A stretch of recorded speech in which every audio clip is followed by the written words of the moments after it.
masalah orang serakah ya. Yes.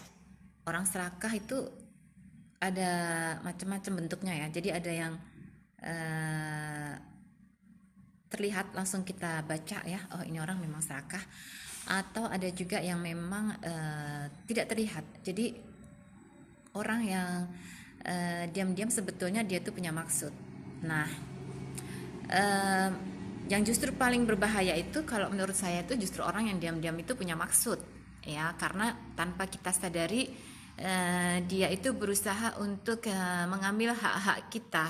Nah, orang seperti inilah yang biasanya tipenya itu adalah tipe orang asas manfaat ya. Jadi biasanya orang seperti ini tuh orang yang permainannya licik, orang yang permainannya itu bisa dengan penuh kepura-puraan ya. Nah, gimana caranya kita menghadapi orang-orang yang tipe serakah, yang bisa terlihat dan juga yang tidak terlihat ya. Tiba-tiba nanti kita seperti terjebak di suatu permasalahan nantinya. Nah, kalau menurut saya pribadi nih ya, menghadapi tipe orang serakah seperti ini lebih baik menjauh. Karena kalau kita mendekat pun mereka itu nantinya juga akan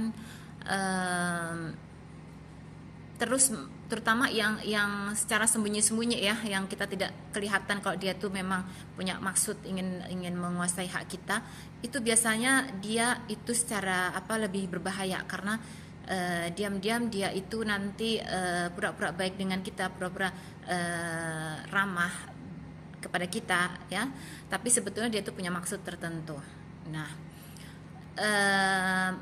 bagaimana cara mengenali orang yang tipe serakah seperti ini? Nah, untuk mengenali tipe orang yang serakah seperti ini memang tidak terlihat. Jadi kita biasanya akan tahu memang tidak secara langsung ya, tapi harus dengan pakai feeling juga, atau enggak dari fenomena kejadian yang ada. Misalnya kita tes aja di saat kita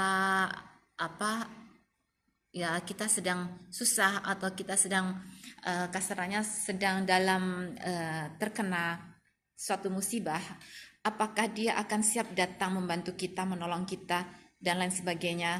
Itu misalnya hanya salah satu contoh, tapi kalian terserah bagaimana cara mengetesnya, karena itu kan masing-masing berbeda ya. Nah, dan itu ngetesnya itu tidak hanya satu saja, mungkin lebih dari 3 ya, untuk kita meyakinkan bahwa ini orang memang benar-benar punya niat baik dengan kita, ataukah memang orang ini punya maksud tujuan tertentu ya.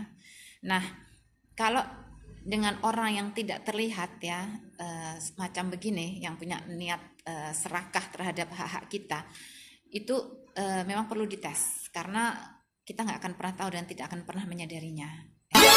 Karena mereka itu seperti masuk menyelinap begitu ya di kehidupan kita ya kan. Dan dari kejanggalan-kejanggalan ini setelah kita tes, nanti baru kita bisa ambil kesimpulan, dan kalau memang benar kita merasa